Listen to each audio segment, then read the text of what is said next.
everybody. Welcome to an episode of the Space Dragon podcast. I am one of your hosts, Horror Guy Keenan, and with me today is Seamus Burke. Hello.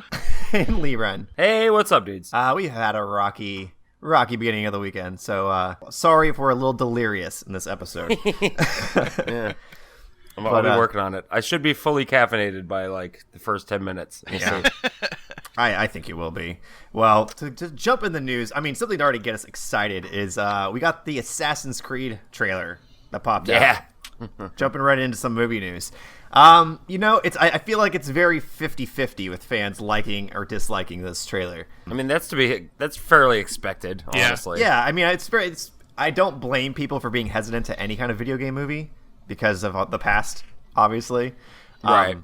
But I mean, and we have Kanye West as our as our soundtrack, which is okay. Oh God, yeah. Yeah, it's not a horrible trailer by any means. It just looks like they've kind of moviefied everything for this trailer. Yeah. What did you guys think?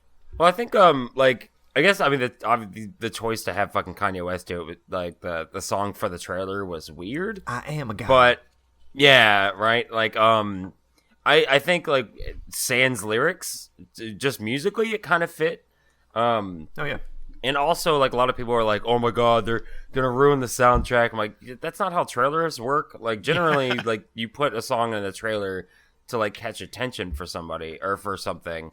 And it's not something you're gonna see. Like, it's not gonna have a whole soundtrack done by Kanye West. No, yeah. It's not Daft Punk with Tron or anything. Yeah, exactly. Right. But I don't know, man. It looks kind of interesting. I mean, they're obviously gonna take a lot of liberties with the transition to film. Yeah, like the whole Animus setup looks like way different than what we're used to. Yeah, it looked like it was almost like a portal arm coming out of the ceiling. It looked insane. Like it looked like it was putting you in a 3-dimensional space, like on the edge of that arm, instead of being seated in the chair. Right. It's like GLaDOS was just hanging out. And, like, as part of it.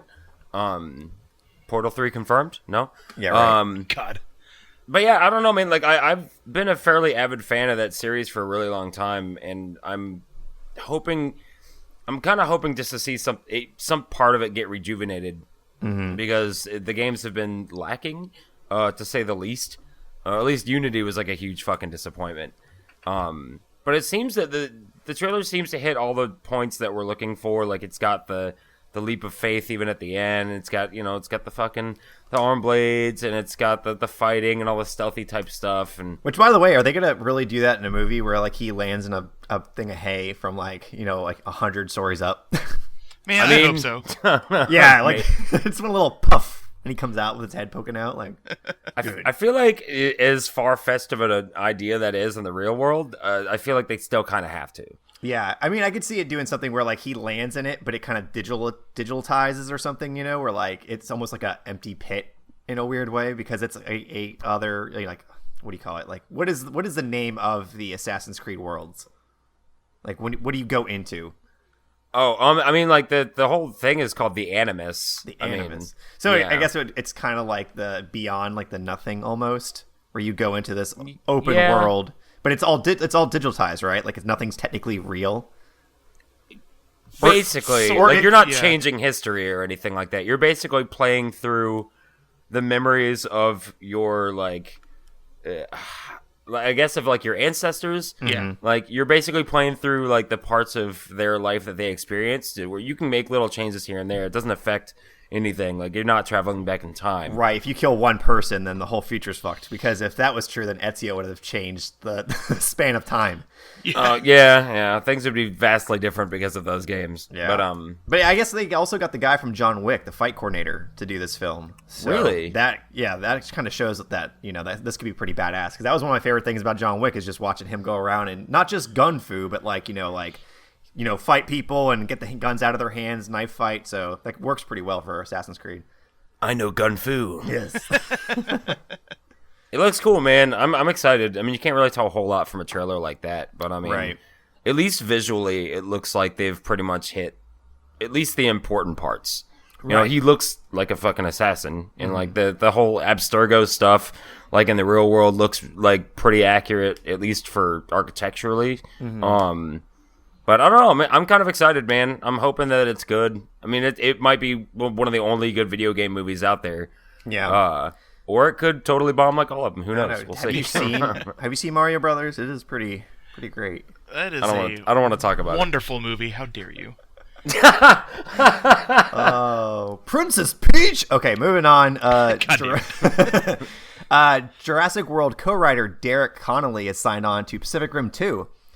Drafts have been finished by Del Toro for some time now, so not really sure why he was brought into this. It could be a page one rewrite, or he could be developing a certain like a story idea. So, I mean, this just shows that Pacific Rim 2 is still in Legendary Picture and Universal's thoughts, you know? So yeah. At least we're seeing more development rather than Guillermo del Toro worked on a huge new movie that no one wants to fund next. Like, I'm just used to that, you know? So. That's. I thought that they had canned that whole thing. So did I. They did, and then they brought it back, and then it's just been kind of stuck. Right, because it's such a high budget of a film, and for Guillermo to like kind of like do these large budget films, but work on like 13 other things because he's Guillermo del Toro and he can kind of do what he wants in Hollywood. Yeah. Studios, I feel like they don't work well with that. Yeah. Speaking of studios not working well with certain things, Godzilla 2 loses Gareth Edwards as director. Really? For the next Godzilla movie. Yeah, he basically is working on this little film called Rogue One. For Star Wars. And sounds dumb. I don't know. And I think it's one of those things where if JJ and Disney pull you to their Star Wars project, you kind of just cancel everything else that you're working on. Yeah, generally. Yeah, that seems to be the case. Yeah, that sucks for Universal. But I mean, it's just like, with Derek, he worked with JJ Abrams on 10 Cloverfield Lane. So he works really well with them too and stuff. And I could just tell, like, listening to him on a podcast where it's like, I really enjoy doing like Pacific Rim 2 and stuff, but God, JJ, if you just said like, here's the Boba Fett movie, like I would stop everything in a second. That's completely understandable. Do they have like a replacement lined up? Not as of yet. No, I think just the guys over at Legendary are scrambling. And what's funny is that Pacific Rim 2 is also a Legendary picture. So all these movies, Godzilla 2, plus Godzilla versus King Kong, Pacific Rim 2, all these major, like, really cool concept films, it's just coinciding with Star Wars. And they're losing like these great talents that they had lined up for them for Star Wars. And it's bad timing for other franchises right now. Yeah, it's pretty rough. Yeah. I mean, the call of Star Wars is a very strong one, and I do not. You can't really underestimate it. Like, I would drop everything if they're like, "Hey, do you want to do Star Wars stuff?" Like, yeah, fuck you guys, I got shit to do. Yeah, absolutely. But I mean, like, I wouldn't say like that kind of sucks because parts of Godzilla, like the remake, I dug. Parts of it were meh. Yeah. The Godzilla versus King Kong one, I was pretty excited about, but like Pacific Rim. Like, I feel like that's like an easy win. Like, that one should be able to, like, they should get that off the ground pretty quickly. I'm surprised that it's like dead in the water. Well, because the problem with the first Pacific Rim is that it didn't do well domestically. Like, it made all its money in China. Mm-hmm. Yeah, it did okay in America. Yeah, so if they're worried about the domestic release of a sequel to that, I mean, they have plenty to worry about.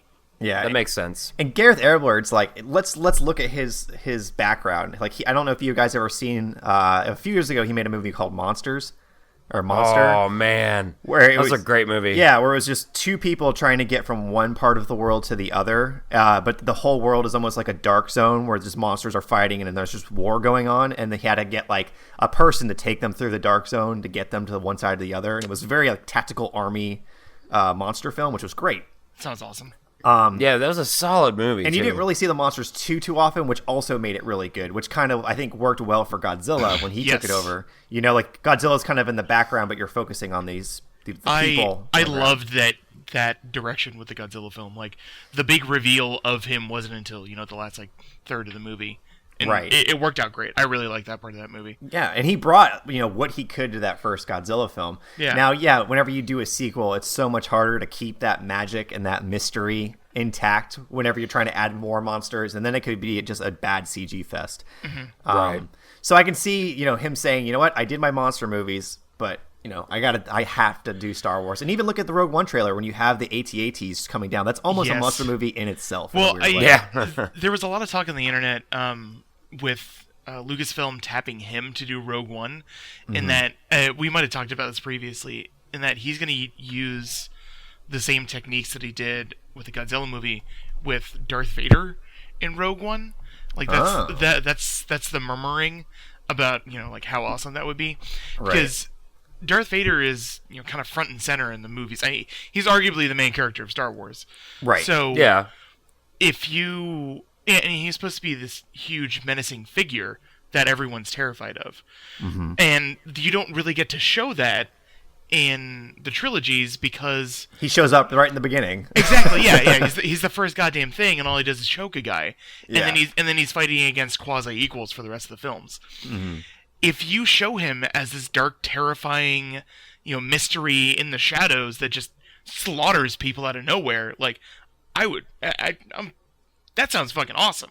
Yeah, especially if you're just like one of the Imperial officers that's on the ship or working on the Death Star that's just only heard stories of this Darth Vader guy, Insidious, and the Sith, and what is all this magic that they're trying to bring to our war, in a weird way. So when he does walk across the hallway, those guys all grab their balls and go, "Hail Scrooge!" Yeah, exactly. Yeah, right. Yeah, I think it's really important that they take an approach like that to his character. Absolutely. You get it in the original trilogy, obviously, but then you have that fucking scene at the end of the prequel trilogy. No, where's Padme and all that shit. And you're like, oh, he's so dumb.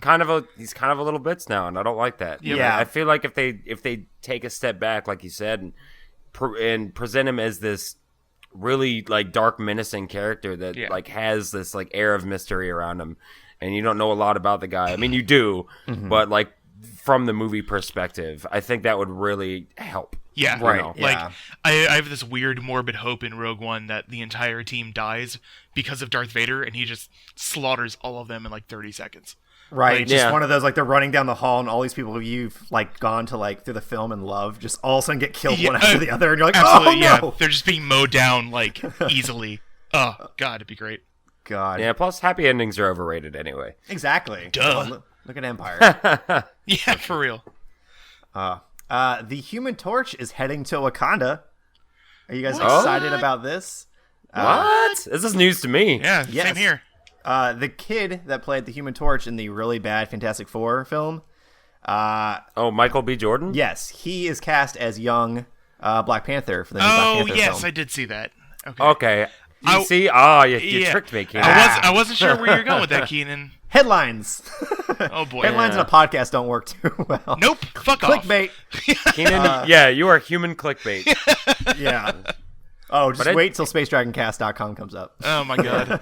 I don't really have any huge problem with that with him as an actor. Honestly, I watched Creed recently, and that was an incredible fucking movie. Oh yeah, Creed was great. I think he acted his ass off in that movie. Yeah, he's great. So I don't really have any problem with that, honestly. Yeah, no, I think it'll be funny if we get this Infinity War film and Chris Evans at one point maybe is around when he talks to young Black Panther and they make some sort of fire joke with each other. Oh, just to kind of screw one more time into Fox's leg, That would be kind of a cool little clever thing to see. Yeah, but I think it's funny that they also are saying that could be also the demise because apparently they're talking right now about wanting to do a Fantastic Four 2. Oh, God. Oh, Christ. I mean, obviously they would not get the train wreck of a director that they had for the last one. But I don't think those actors in general even want to be in another one because they probably just know how. Look at Miles Teller. He just did Whiplash, which was an Oscar-winning film. Yeah. And then he goes and does Fantastic Four, and that has to be a giant, bruised black mark on his career. So I would not want to. I mean, maybe because you sign on when you do one of those films, for a 2-3 film deal, they might have to. Yeah, but I'm hearing rumblings that because B. Jordan left to do this movie, it might kind of screw the whole pooch in that entire cast. So let's hope, right? Yeah. I mean, it sucks because Fantastic Four has so many really cool stories to tell, and we have 3 movies that are all mediocre. Well, 2 movies that are mediocre and one that's an absolute fucking abomination. Mm-hmm. But I would love to just put them in at some point later on. You don't need to make just stop making those. Give Marvel Studios back the fucking rights to make the movies, and have them approach. Yeah, it. maybe Spider-Man is the window that we need for Marvel to have, where it's just like, let us use your characters, like not for our own films, but to like kind of work with this encompassing world that we're creating, and we'll give you the rights back to those characters to make your own standalone films. So that way, if they suck, it's technically not our fault. You know? And honestly, like I've been hoping. Part of me hopes that they take, because Spider-Man's the newest, youngest guy. And honestly, the one who has the most potential longevity, to make movies, because everybody else has been doing it for so long, and they're not going to be young forever. But I'm hoping that they kind of use Spider-Man, at least in these Marvel Studios movies, as almost a vehicle into the next step of like characters. Because they've got the Doctor Strange movie out and all that other stuff, but maybe he could like interact with the Fantastic Four or like some other like franchise that's been jaded or something. like that. Bring mutants back to Marvel. I would fucking lose my shit if we got Wolverine in an Avengers movie. That'd be amazing. Yeah, and not Hugh Jackman. Yeah, right. And I mean, even if it was Hugh Jackman, but I feel like it's one of those like they're ready to almost end that series with the last rated R Wolverine movie. And then we can encompass those characters of having like, Jubilee or Storm as a teacher and Professor X as the mansion. But we're learning about all these new mutants that are in the classrooms and stuff. And I feel like that's where that series should go. Yeah, absolutely. Leave the major hitters to just be like side notes. Yeah, we've seen them. Like, I want to see some new stuff. Definitely. So since we're talking Marvel, I know we've all seen it. Let's talk Civil War. Captain America 3. Oh my god. Buckle up, guys. This is going to be a discussion right now. I mean, I just want to say right now, the airport scene alone was probably my favorite thing. That fight was incredible. That was one of the coolest things I've ever seen in my entire... Like, not even superhero movies in general, just in general for movies. Mm-hmm. Now, hands down, one of the coolest scenes ever. Oh, yeah. Now, did it live up to expectations of a Captain America 3 film to you guys? No. Or was it another installment of the Avengers? It was Avengers 2.5. Yes. It was. Definitely. That's literally my only gripe with that movie that I can like think of offhand is that the title was misleading. Yeah, it was only kind of a Captain America movie. Yeah. I mean, arguably, like they're building off the story that Winter Soldier set up, amongst other things. Which is great. Yeah, it is technically a Captain America movie, right? But they never officially strayed away from the Bucky thing. Like they gave Bucky a lot of airtime in that movie, which is good because he deserved it. Absolutely, right. Bucky's a fantastic character. And I'm glad they spent so much time. And I don't want to spoil it, but they spent a lot of time, with him. You know what? F it. If you haven't seen Civil War and you listen to this podcast, you're weird. Yeah, I feel like we kind of have to spoil things to really get into it. Yeah. So spoiler warning. Right, spoiler warning. Turn this shit off and watch the movie and then come back. Yeah, but it's cool that, Bucky lives. They kind of just freeze him for a while. Like, they could have just done away with that character and had another death that made someone angsty, especially with Civil War going on. Yeah. But they didn't. They didn't choose to take that side, and I definitely give the Russo brothers some respect for that. I'm honestly really surprised that they didn't kill a main character. Like, such a big part of the Civil War comic line was that Captain America died at the end of it. Like, Captain America is on the quote-unquote... The Civil War comics themselves are a little divisive because they fundamentally changed Tony Stark's character and made him into like a mustache-twirling comic villain. So it made Steve Rogers look like he was on the fundamentally morally correct side, and then they killed him anyway. So Civil War has this kind of air about it that neither side really wins, and I love that. Yeah, I do too, and I'm surprised that I guess they kind of showed that with this, with like Tony wants to work with Steve but is still kind of stuck under the general's right thumb, and Steve doesn't get to do what he wants to do, and he's given up the shield. Like it leaves everything in flux, which is good.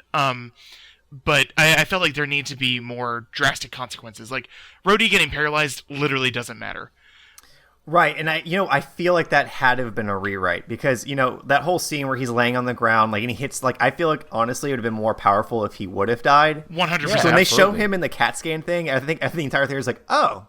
Yeah. Okay. Well, all right, sweet.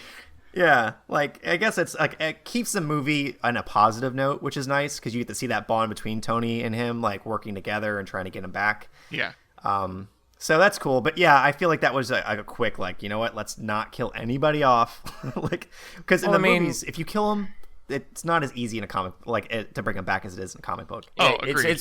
It's significantly harder to retcon movies than it is comic books. Yeah. And I was talking to somebody just last night at work where they were saying that like one of their only gripes is that like there weren't any super dire consequences. As you know, aka somebody dying on screen, especially like a main character. And you know, as much as I agree, like I would have loved to see something like that.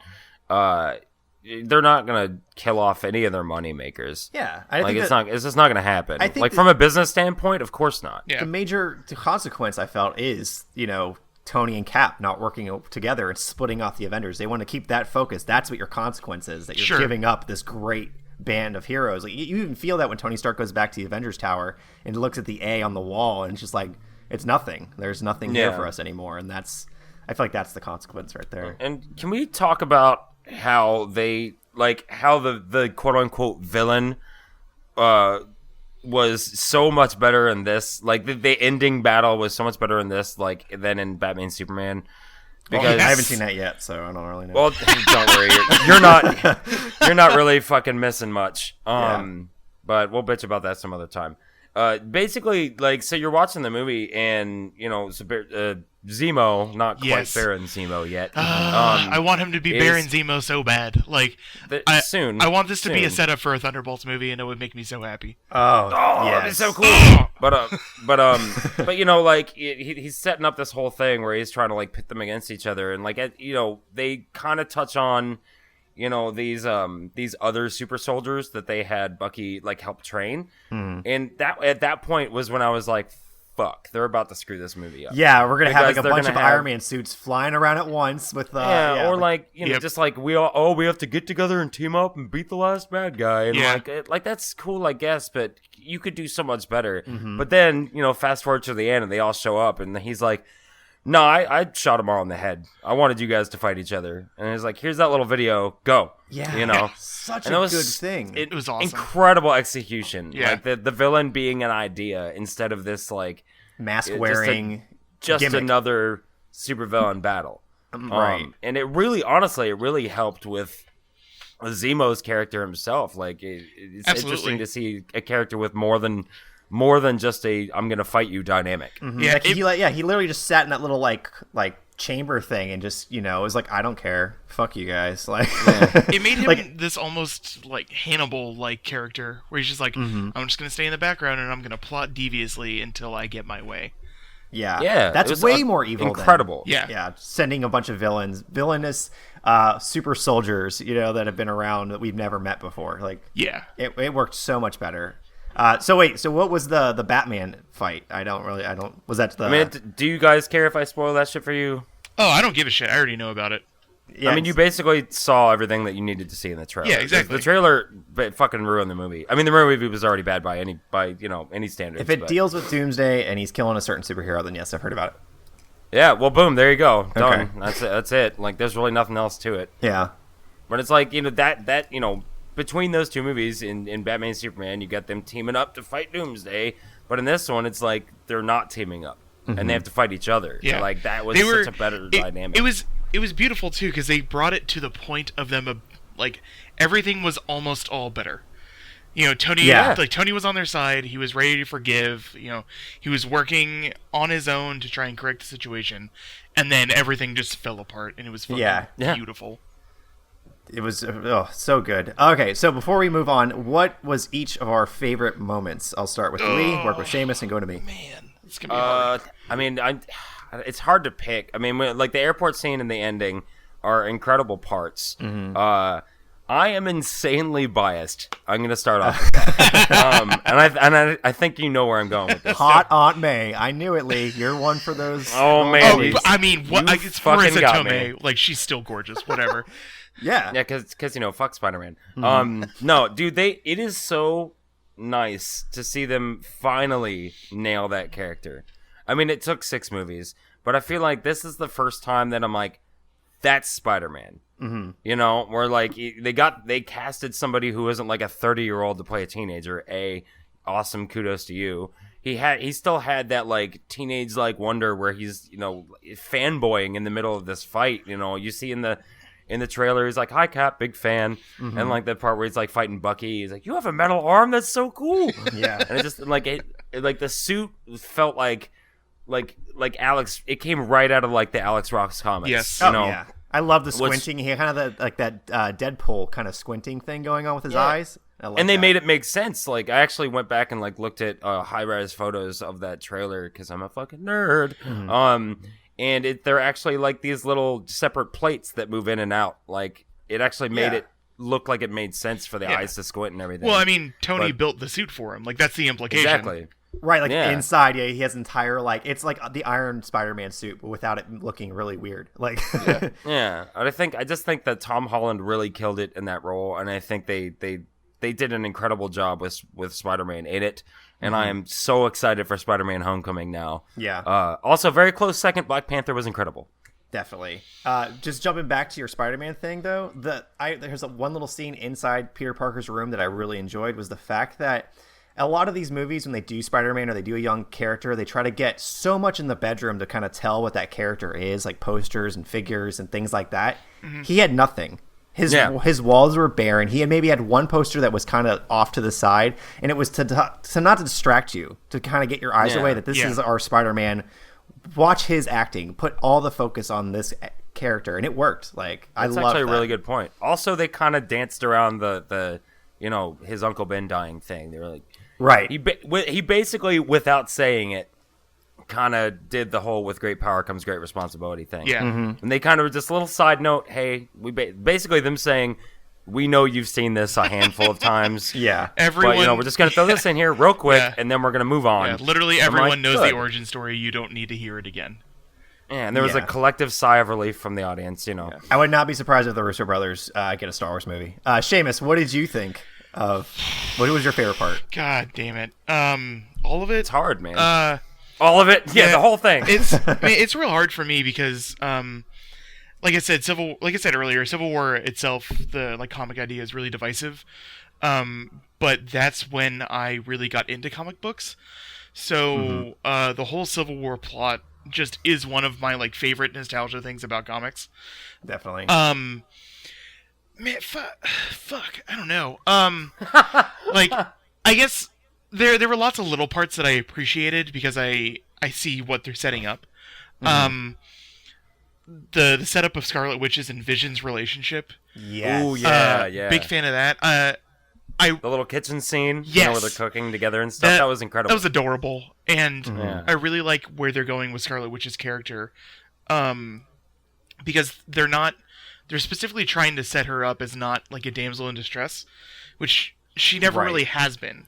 Oh yeah, she had her brother there the entire time. Right, exactly. From her entire whole life. So yeah, so it's easy to, and there was a little bit of this in Age of Ultron. It's easy to make her the protected and Quicksilver the protector. And with him dead, it gave her kind of like her own agency, and they showed that a lot, especially with what she had to do to Vision to leave the compound. They showed off the actual extent of her power and where her character is, because she didn't really regret having to do that. No. Which is, she knew what she had to do. Exactly, yeah, and she was okay with it, as opposed to this super sappy, I maybe have feelings for a robot, I'm gonna cry about this for an hour. That didn't happen. It's, sorry I have to do this, I'm gonna leave now. Bye. Yeah, there are greater things at stake. Yes. Tony's gonna be pissed about his 8 floors. Yeah. Yeah. I guess another. Well, I can stop talking about it, but my fan service thing that I was excited happened, but wasn't excited about the execution of it, was Ant-Man riding Hawkeye's arrow. Yeah, that's a pivotal role in the comics at one point. Well, I mean, or a few times actually. Yeah, it happens all the time. It's like the cannonball throw. It's just it's a goofy thing that's there that happens. Yeah, exactly. Yeah. It's a goofy thing that's there that happens all the time. And I wanted him to go big and punch Iron Man, instead of going into his suit. You could have had Ant-Man going into Iron Man's suit at a different point, because that was still really cool. I really like the idea of doing that. like you have this little guy going in and like ripping everything apart. That was awesome. Yeah. But I feel like you shouldn't have done that with Hawkeye's arrow, because Ant-Man riding the arrow and then like going big and just punching somebody in the face is so iconic that there was a little part of me that died when that didn't happen. Oh. But it made up for it when he went understandable. giant, because that was fucking awesome. Oh man, Right. And I'm so happy they did the giant man thing. That was so fucking Yeah, cool. that was great. Yeah, that leads right into my favorite part. Here's a character that whenever the Ant-Man movie came out, and you cast Paul Rudd, probably one of my favorite comedy actors of the 21st century. He does such a great job in it, and I liked the movie, but I didn't love the movie. I thought it was a good, addition to the Marvel universe and everything. But I loved his character in this movie. Yeah. I thought he did so well. He wasn't overly goofy and funny, but he just added just enough charm that he worked really well with Cap and the other guys who do that kind of smarmy attitude, but it's not like, hey guys, I'm the comedy role. Like, Right. Like he did a really good job, and then just him growing and just ripping off the wing of that airplane and smacking whoever, like it was great. Or Spider-Man. And then of course we had the Star Wars. Oh yeah, that was a amazing. really old movie, because I'm pretty sure everyone that was our age or older did the exact eye roll at the exact same time that Tony Stark did when he said that old movie. Yes. You guys remember that old movie, Empire Strikes Back? Everybody's eyes. Yeah. And then the other thing I'd have to say is Scarlet Witch, the change of like the school blowing up instead is Scarlet Witch lifting up the gas and that was exploding. great. Yeah, and you just felt that fear and scare of she's like, I just murdered people. Like, I'm going to be the one that's put behind bars, but really it's all the Avengers' fault in a weird way. Yeah. So she doesn't get all the blame. Well, I mean, like that kind of goes back to us talking about like no side being really like the right side. Yes. And them doing a really good job of, because like in the comics it's very obvious who's on the right side and who's not. Yep. Right. And in this one you kind of have like both sides have really good points, both have really bad points. And one of the unfortunate parts about like Cap's side is that I understand that you are fighting for this motive that you 100% truly believe, and I'm mostly behind, but there are a lot of consequences that you're not like taking into account, and that is one of them. Like people like, look at him fighting these people. They're getting fucked up. Yeah. And I mean, they might not be dead, but somebody's got crushed ribs and yada, yada, yada. Like, and then people died in that fucking explosion. Mm-hmm. Yeah. And I mean, I don't know if you guys saw the meme that I posted on Space Dragon of General Ross, like showing all the videos. Yes. That happened, but he didn't show the video of that fight in New York with Abomination that he caused. Just pretend that didn't happen. Yeah. So I think that's pretty funny. That just goes to show that the government's an asshole too, and they're doing just as worse of a job covering things up. So Yeah. Hell of a movie though. Hell of a movie. Yeah. Great job, man. Marvel's knocking it out of the park. I can't wait for Infinity War when that happens. It's just good to see, because unfortunately, people get all bummed out because the oversaturation of the superhero like movie market, and I agree to a degree, because I think a lot of the movies are only riding on the fact that they have a superhero in them. Mm-hmm. But movies like this, and movies like Winter Soldier, and even like Guardians of the Galaxy and stuff like that, where they're just good movies on their own. Right. They're good with any characters you put into them, superheroes or not. Yes. Like Winter Soldier was an incredible spy movie, even without the names Captain America and Black Widow and everything like that. Mm-hmm. So if they can keep doing something like this, where it's like, instead of just riding on the fact that, hey, this guy's in it, they actually make a really good movie with character development and like far less plot holes in it, mm-hmm. then I think they're going to be good. As long as they just take that approach, Oh, yeah. All right, so let's jump into some television news. Voltron is coming back, and they just premiered a trailer for Netflix. I saw that. Yeah. I've never been a Voltron guy. I never really watched the anime series. I was more of a Robotech guy. Yeah, you were. Macross is awesome. Yeah, exactly. So I never really got too much into Voltron, but I just know like so many people love Voltron. And, as Robot Chicken and other characters kind of brought Voltron back in the world, I kind of got curious and watched older stuff, and it's okay. But there's different going back and watching it now. Right. I mean, are any of you guys freaking out about the new Voltron? I wouldn't say I'm freaking out. Yeah, I think it's cool that it's happening, but I'm in the same boat as you. I was like, I was never really a Voltron super guy. Mm-hmm. And now, is it Japanese animation? Are they doing anime in this? It's like Avatar. It's American anime. Okay. Yeah, it's American created, Japanese inspired anime. I wonder if they got that crew that did the Boondocks or Boondock. Yeah, the Boondocks. Oh man, that'd be sweet. Yeah, because it kind of has that look of a little animation, so maybe, who knows? I'll probably check it out. I mean, like, on Netflix. I'm the one guy here that actually did watch it growing up as a kid. Like that was like one of my favorite go-to shows, like when I was little. So a little part of me is really excited to see it. Also, it's on Netflix, which I already have, so I might as well check it out at some point.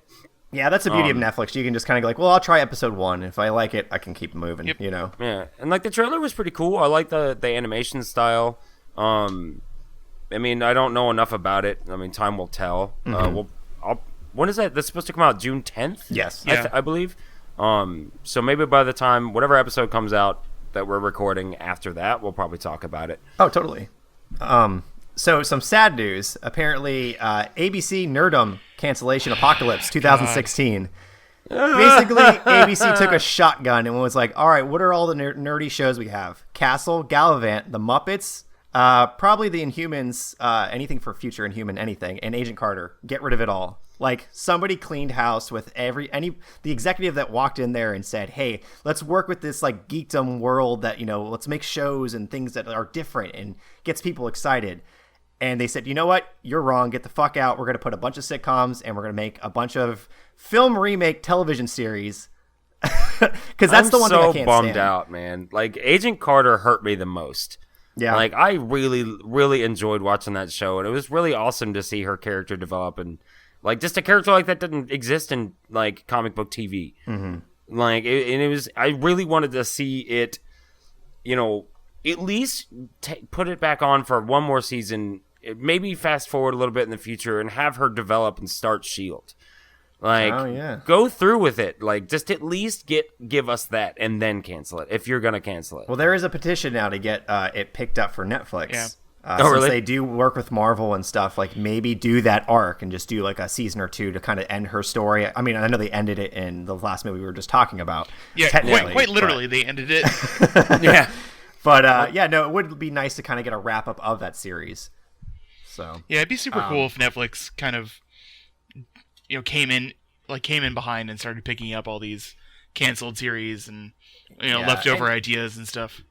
And it's sad to say, though, but it is just a gigantic pipe dream because we've seen this kind of thing happen with Constantine, with NBC and CW being like, we'll take Constantine. It's like, well, then you have to take all this paperwork with you. And you have to take all these rights to these certain characters. Yeah. And you have to know, like, you know what? Fuck it. We're going to create a new series. Yeah. Yeah. And a bunch of people petitioned to fucking bring Firefly back, and that didn't happen. Yeah, look at that. Well, so, hey, Nathan Fillion's free now, right? He's not doing Castle anymore. Man, maybe we'll actually get more than 10 seconds of Wonder Man in the Guardians of the Galaxy movie. Oh, yeah, right? Man, I'm so excited about that. I know it's just a cameo, and it'll be that scene with the movie posters, but it's that casting is so fucking perfect. Like, yeah, absolutely. Did you guys ever read the new Avengers that had like Spider-Man, Wolverine, Wonder Man, and like I did not. Sentry, I think, was in there. I did not read but Wonder Man was such a fun-loving douchebag. He's kind of like Booster Gold in a weird way in the DC universe. Oh yeah, he kind of is. Because he's a movie star who's originally a villain, and then he turns good and is just like a huge douche. Yeah, it's Nathan Fillion will just have that smarmy, like what was the Dr. Horrible sing-along blog? Captain Hammer. He's gonna be Captain Hammer with red glasses, yes. and that's gonna be Wonder Man. Like, yes, perfect. Yeah. So yeah, very sad about Castle, but very happy that Nathan Fillion is freeing up his life. Besides, that was like on 8 seasons, and you know what I say about a show after it goes 8-9 seasons? That's about time to calm things down. You know? Yeah. Look at there Supernatural. are a handful. Yeah. Oh, jeez, I don't want to fucking talk about Supernatural. Jesus fucking Christ. I'm also like super bummed about the Inhumans cancellation. Man. Yeah. Like I understand, like because I'm probably the only one, but I've been watching Agents of S.H.I.E.L.D. and they're really getting into a lot of Inhumans stuff now. I mean, talking about Kree and actually having Kree show up and all these little things that are actually kind of interesting and nuanced. But I really want to see them deal with the royal family. But and it's not gonna fucking happen now. I'm wondering if it's because of the films, because I remember they were scheduling an Inhumans film to come out in that little like Marvel like future thing, but then they canceled that because Shield was or was it Shield? Yeah, Shield and Agent Carter or whatever were kind of bouncing Inhuman stuff back and forth. Yeah, Agent Carter had like a little bit. Yeah. So I guess those characters are so strong because they're intergalactic. You know, like Basically. look at Black Bolt. He utters a breath and destroys a planet. Like, Yeah. it's kind of hard to throw that in your universe when you have guys that are just super strong or like, you know, make a device that can kill things. I don't like the idea just because it's difficult, we're not going to do it. I think that's bullshit. Yeah. Yeah, On their part, you know, not yours. I honestly think it's Marvel trying to be safe and not throw all their eggs in one basket and kind of keep this franchise just for a little bit longer and see where this Thanos Galactic stuff goes. Yeah. Yeah, but like that's gonna be the inevitable downfall, is them just only making safe moves. That's true. Like if they keep doing that, like people are already talking about like the oversaturation of the market when it comes to superhero movies. Like there's so many of them. Yeah. And it's not even, and I don't think it's, sorry to get on my fucking soapbox here. But it's not, I don't think it's that there's too many, it's that there are just so many mediocre ones. Right. And With the great ones comes 10 awful ones. Yeah. Yeah, it's like we get it. I love the big heavy hitters as much as the next guy, and I'm gonna fucking watch all of them. Like I'd be a hypocrite to say that I'm not. But like keep these movies like in Inhumans and stuff like that. These different types of stories that may be difficult to execute, but could be some of your best work. I mean, we're never gonna know now, Well, and that's just really kind of depressing. See, I don't necessarily disagree, or I don't necessarily agree with that, because I think they're willing to take those kind of risks. I mean, look at Guardians of the Galaxy. Like, Yeah, but that's one movie. right. Well, now two. Yeah, now two. They did the same thing. Two, yeah. They did the same thing with Ant-Man. Like, they could have very Right. easily made that a Hank Pym movie. And Oh, they yeah. didn't. And they made it a Scott Lang movie. And Scott Lang is a very, very different character than Hank Pym. Oh yeah. Yeah, and now look at, when they did Green Lantern for DC, they took the safe route and they just did, was it Hal Jordan, right? Yeah, they just Hal. Yeah. And now they're talking about actually doing the other Green Lantern Corp characters, and like that's the move they should have done first, Yeah. I feel. Yeah, they should have you know? done they should have done a Kyle Rayner movie, like, instead of a Hal Jordan movie. That would have been amazing. Yeah. Well, I think like with the Ant-Man thing, I think Scott Lang was the safe choice, because if you go Hank Pym, you got to get into like domestic abuse and shit like that, and nobody wants to see that in a fucking movie. See, I think I disagree with that too, because I don't think they would just do the domestic abuse at all. Like, well, that wouldn't be like a center point. well, no, but that would I be know, something but that I they'd mean, have to touch like, on. They obviously cut that from Michael Douglas's character in the first place. Yeah, I think you kind of see like little bits, like maybe hints of something like that in his character a little bit if you're really looking for it. Right. But yeah, you're right. They actually they definitely didn't touch on that. Yeah. Like I as a think focal point. I think it sets them up for a lot more that it was a little bit riskier to do the Scott Lang, because Scott is a not good guy. Like he's a morally deviant character, and he also he's died a couple times in the comics universe. Like they're Hasn't everybody died a couple yeah, times? in the but comic universe? his deaths weren't important. Damn it. Right. No, you're right. You're absolutely right. But like with Hank, it's I invented the Pym particle, beat my wife once or twice. Meh, meh.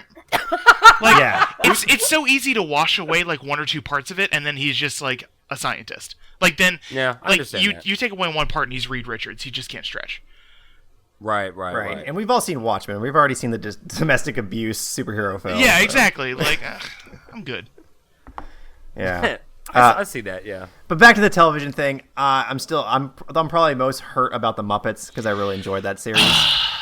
And just having Muppets in my life every week was Yes. kind of a nice array of fresh breath. And I know people hated the whole Office on your cell phone in the break room talking, but I thought it was a cool different age for the Muppets to be It was in great. and try it out. Yeah. Like Yeah. it's such a bummer too, because they did a mid-season reboot to get rid of the kind of Office direction, and Right. that was the nail in the coffin for that show. Yeah, it was too little too late for that company, and it just sucks because the Muppet Productions puts out such good quality stuff all the time. Whoever writer is behind it, yeah, that kind of sucks, but the Muppets themselves have held themselves, look, for how long now, where you have Muppets on TV. We have puppets on TV for prime time. It was great. Yeah. So where they'll go next, who knows? They already had 2 movies, so I don't know, maybe the digital age. I only get to watch I never really got too into the show, but the little bits I watched, I really dug. Yeah, I mean, I agree with the people that say that the Office approach, specifically the Office approach, I think was kind of come on, do your own thing. Mm-hmm. But on the other hand, I think it worked really well, and it was interesting to see the Muppets in a different light like that. And I think it definitely worked. Yeah, and we got to see really cool actors like Dave Grohl and stuff just kind of mess around with Muppets for a little bit, and that awesome. that by itself was great, Yeah. So, And then nobody cares about Gallivant. Moving on. Next. Comic news. I would like to say a giant fuck you to cancer because comic artist Darwyn Cooke has passed away at the age of 53. Yeah, major bummer. Yes, he was the, if you don't remember, DC A New Frontier that he worked on. It kind of brought that golden age look back to DC Comics. New Frontier was so good. So good. And they made that film, the animated film that came out. That still was had that same look. That is the only DC animated film I actually own because I love just having that artwork. Yeah. You know, it was just that great. He also worked as a storyboard artist on Batman the Animated Series, Superman the Animated Series, and Batman Beyond, which showed, oh, wow. You know, he had busy man. Yeah, he had all that, like, just that really cool, like, wide mouth, you know, just big-eyed look, and it's sad that we won't see that anymore. So, rest in peace, Darwyn Cooke. Yeah, we Darwyn lost Cooke. another great. Yeah. Rebirth drops June 2nd. That is the DC reboot upon reboots. Oh my god. Just to let you guys know, Detective Comics and Action Comics are still staying. They're in like the 900s, so they're not going to reboot those. But they're going to restart everything else with issue 1. So what it's just looking like is DC's going to do 10 issues, then reboot the series, then do 10 issues, then reboot the series. Like, they reboot literally every other year at this point, right? Like, yeah. Mm-hmm. It's like, it's one thing, so, you know, anybody that reads comic books is kind of in on the joke that, you know, everything gets retconned. It was just like we said earlier, like, everybody's died a couple times. I can't even count how many times Aunt May's fucking died in the comic books. But that's kind of the inside joke, but it's like, it's one thing to retcon comics, now they're like, no, that's not good enough. Let's retcon everything. Yeah. Once a year. Let's go. You know? It's really frustrating. I mean, I don't keep up with the comic books as much as you guys. I kind of wish I did sometimes, and then I look at how things are going in the comics, and I'm like, nah, I'm good. Honestly, like, with the direction that the two big names are going, like, Marvel still puts out some good stuff, but, you know, Star Wars. Yeah, like Star Wars. But DC reboots every other year, and Marvel has, like, a couple too many teams, and it's a little hard to get into something, but, like, besides all new X-Men, it's hard to really get into any of the series. So, like, I just don't buy comics from the big two anymore. Like, I read Image. I don't either. Like, I read Image and Vertigo. Yeah, give me a compelling story outside of the superheroes. Like, no offense to the superheroes, but we grew up with that for the last 2 decades. We were reading Marvel, DC stuff. Yeah, absolutely. So, you know, now that we have these great movies, you know, we'll definitely give our money to those tickets, and when they come out on Blu-ray and digital. But, you know, maybe give me a good trade paperback, and I might, you know, pick that up instead. That's exactly what I'm doing. Like, we went to a new comic book store opened up in Altamont, and I went by and I was like, oh, cool, these are 3 things that I've never heard of and a Star Wars comic. Like, and I just bought trades that weren't from Marvel or DC. And that has been my experience for the last, like, 6 times I bought comics. Exactly. Yeah, that's what I said. Oh, go ahead. I was going to say, I don't think you're the only one. Like, I think it's almost kind of like a blessing in disguise that this is happening, because people are like, oh, well, maybe I'll check out, I'll see what these other guys are doing with comic books. Exactly. And they're like opening them up to, like, totally new things that they never would have if they just would have kept things going normally. Yeah. Cool. So that's pretty much our Marvel TV movie episode news. Thank you guys for joining me this morning. I know we're all very tired. You're welcome. Yes. But yes, you can check us out. We're going to have SpaceDragonCast.com up very soon. But before then, check us out on Twitter. That's just at SpaceDragonCast. Also, we're on Facebook, Tumblr, all those pages. Go check us out there. Thank you, Lee. Aw, you're very welcome. Thank you, Seamus. And that's the Space Dragon Podcast. When Captain America throws his mighty shield, all those who chose to oppose his shield must yield.